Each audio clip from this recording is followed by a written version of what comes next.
Buenas noches, gracias por acompañarnos otra vez con la emisión de nuestro programa Conversando con Benedicto, que vamos a continuar, como les había prometido, conversando a propósito de la preocupación del Santo Padre con el tema de la familia.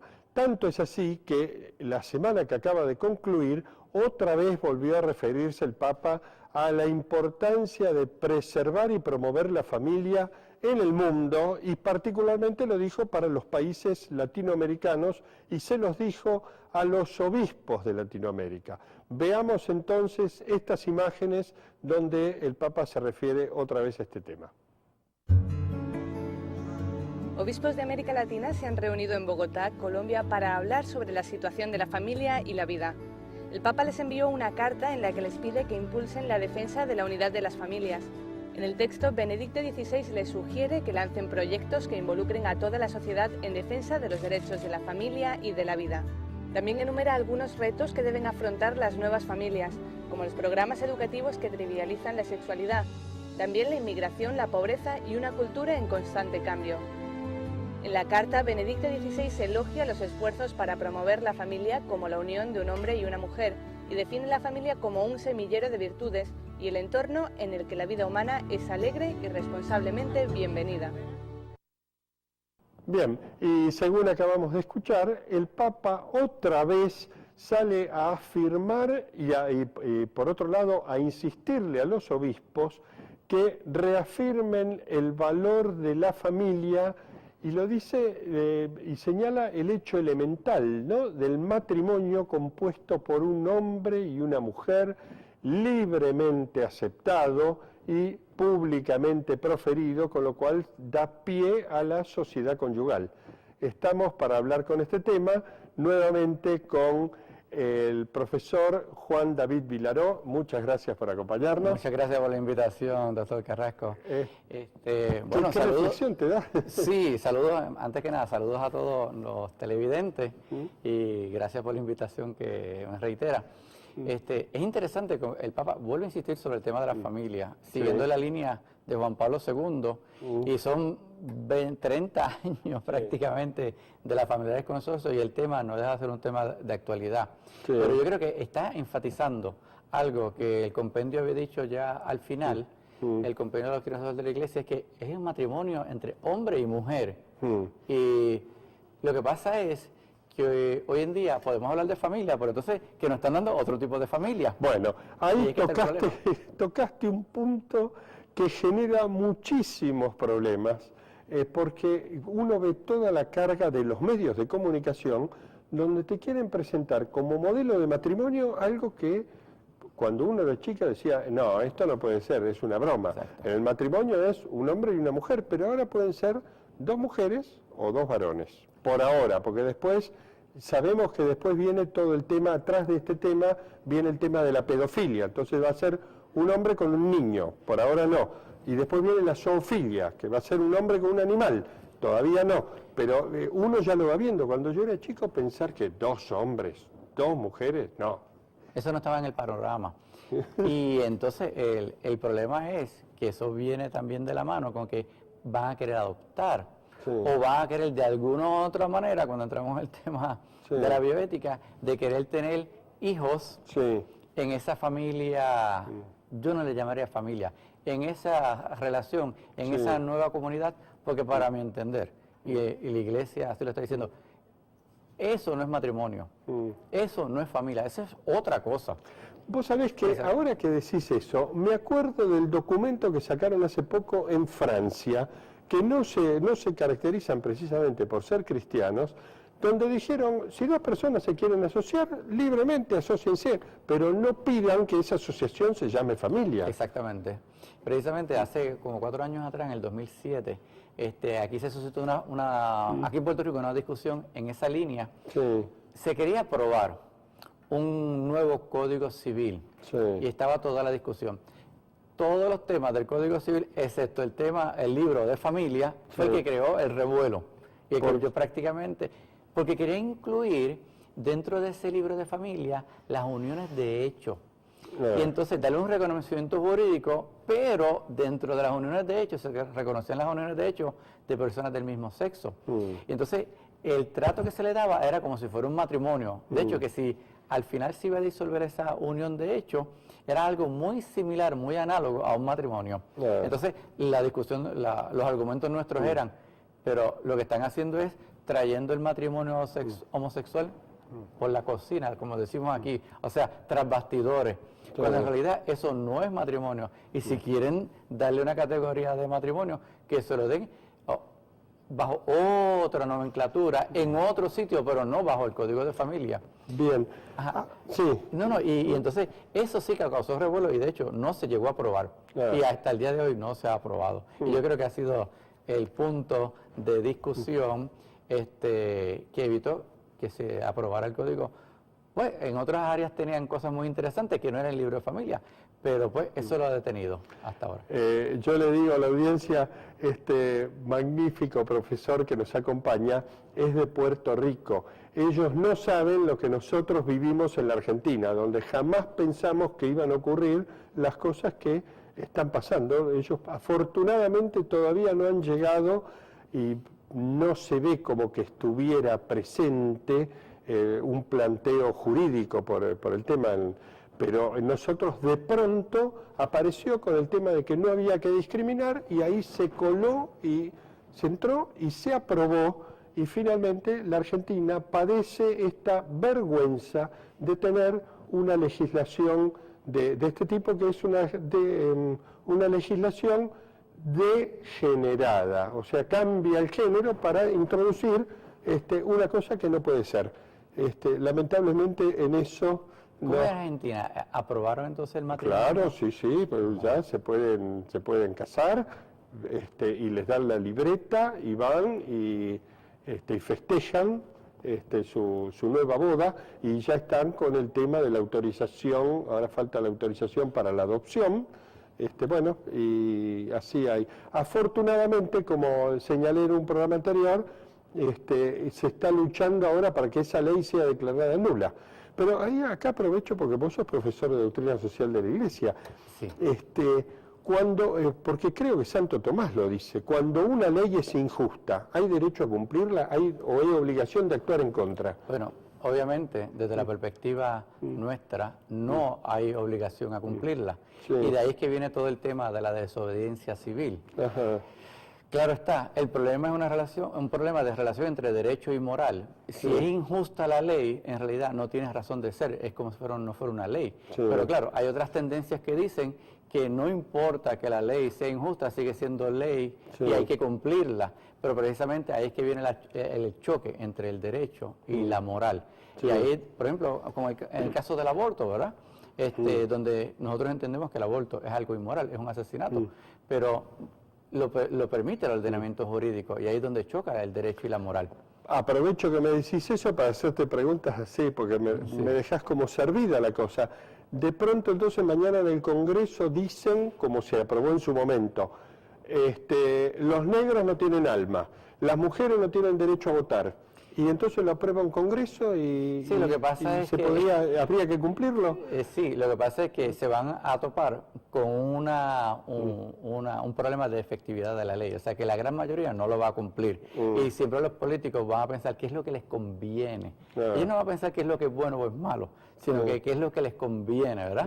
Y entonces seguramente una ley así no la irían a aprobar, porque en este momento eso le va a restar muchos votos y ellos miden sus decisiones en términos de cuánto van a votar por ello. ¿Ha habido otros periodos en la historia que se haya dado esto? Porque uno cuando ve la carta de San Pablo a los romanos habla de cómo vivían los paganos, ¿no? Claro. Que merecen todo el castigo y señala que Dios los castiga en el propio cuerpo, reciben el castigo de los actos. Pero ¿ha habido otros periodos también que la humanidad pase por esta situación? Bueno, ahora mismo no tengo un recuerdo como tal, pero podríamos decir lo siguiente. El problema es que como que las sociedades se van olvidando de los valores que le daban razón de ser a su ordenamiento jurídico. Entonces, es un problema de animar a la sociedad, o sea, de llenarla con valores. Y ahí es que llegamos a la familia, que es lo que nos compete a nosotros. O sea, ¿qué valores se están viviendo en la familia? Entonces, cómo la sociedad va a tener una influencia por lo que se aprende en la familia y viceversa. También lo que va a haber en la sociedad va a influenciar en la familia. Entonces, los gobiernos, ¿qué es lo que deben de promover? No deben de promover los valores que favorezcan a la unidad de la sociedad y que no es otra cosa que la unidad de la familia. Y yo creo que por ahí es donde estamos fallando, donde no se están promoviendo los valores. Ahora, ¿dónde es que se van a promover los valores? La iglesia juega un papel importante en la pastoral de la familia. Bien. Yo me gustaría, ahora tenemos que hacer un breve corte, pero me gustaría, como para empezar el segundo, es cómo promovemos esos valores para que nuestros hijos, los más jóvenes, los perciban. Okay. Hacemos un pequeño corte y continuamos enseguida.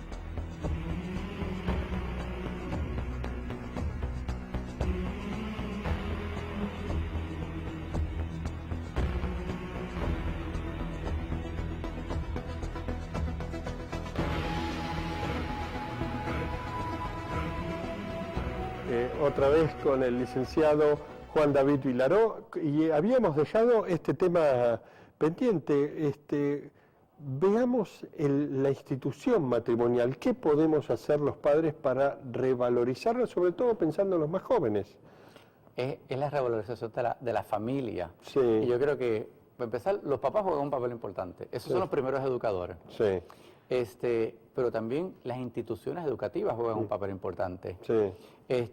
Y las otras instituciones como la iglesia juegan un papel importante. Y la pregunta es, ¿cómo transmitir esos valores? Sí. Y yo creo que en el programa anterior ya habíamos dicho algo en términos de que no solamente lo que los papás dicen a los hijos juega un papel fundamental, sino que es el ejemplo que ellos le están dando a los hijos.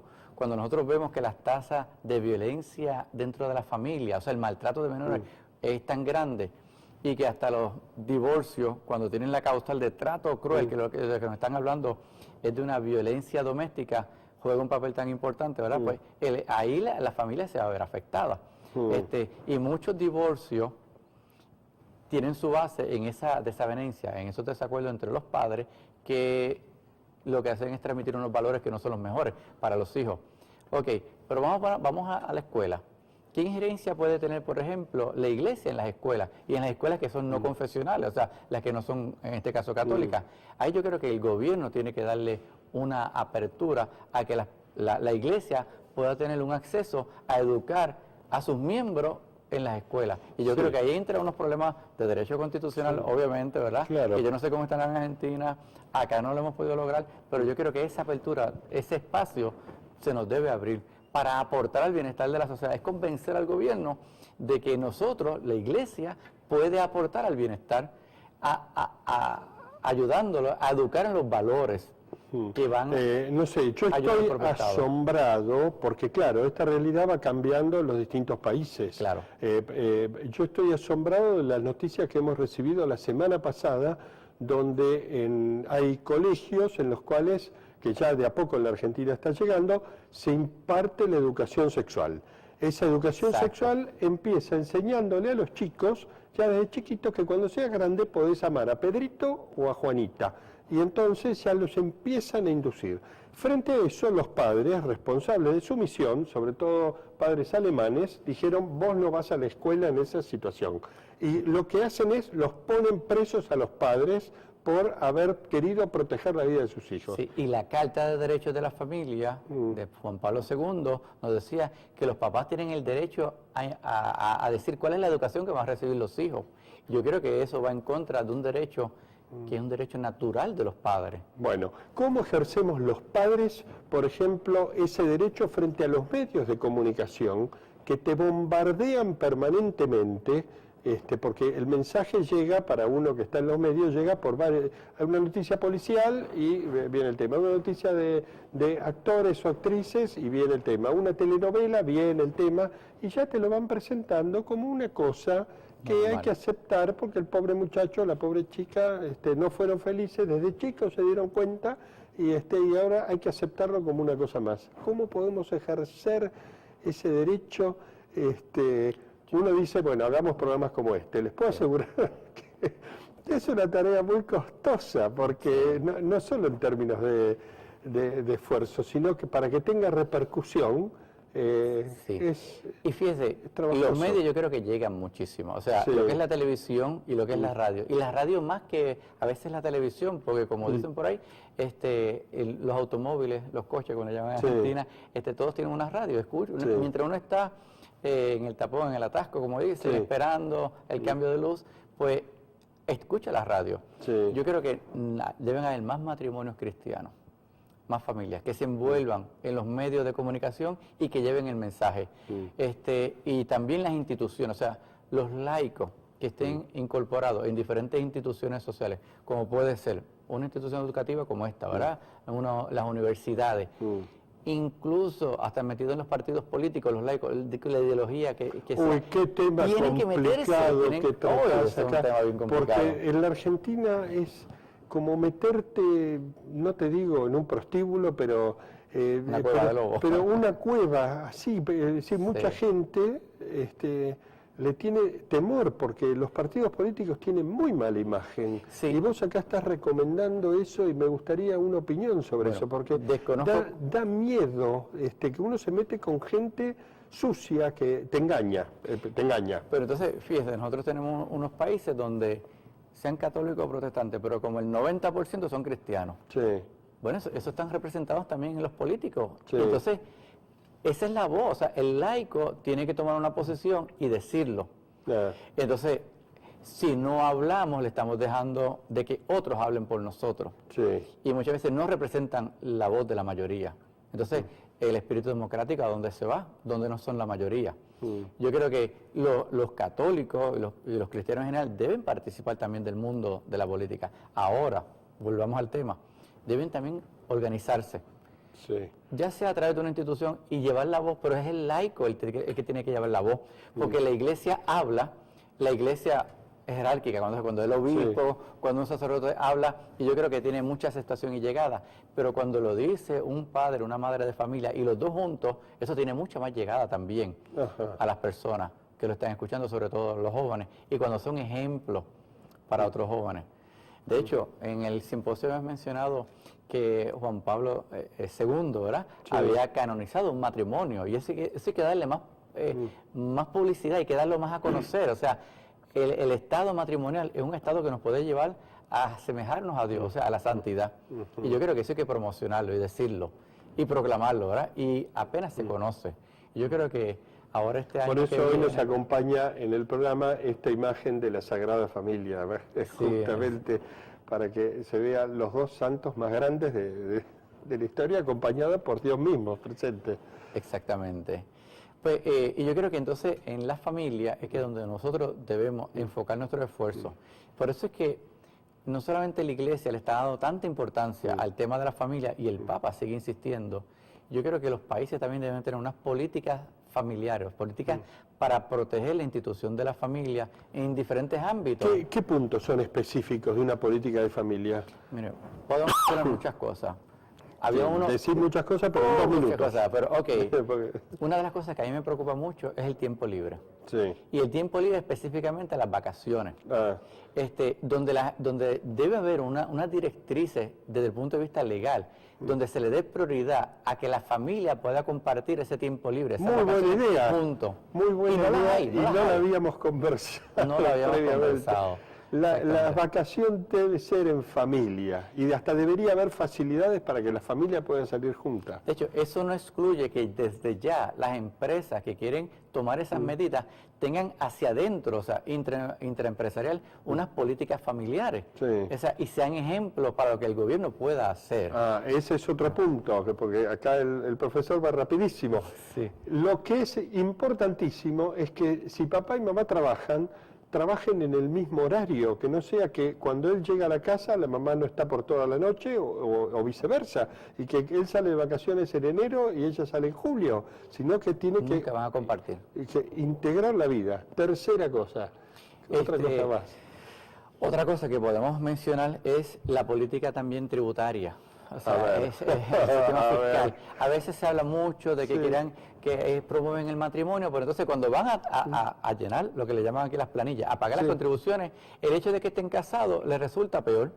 Terminan pagando más que Claro. aquellos que a lo mejor están juntos en sus uniones de hecho, pero no están casados. Pues entonces, ¿qué es lo que está estimulando eso? No es a que se casen, sino que a que convivan. Pues entonces, los políticos lo pueden decir de boca que favorecen el matrimonio, pero cuando llegue el momento de la verdad, como lleguen los que hubo, o sea, vamos a ponerlo en la práctica, ¿qué ocurre? No lo hacen. Lo que hacen es que no favorecen el matrimonio. Una cosita más. ¿Qué medidas deberían tomarse para favorecer la apertura a la vida?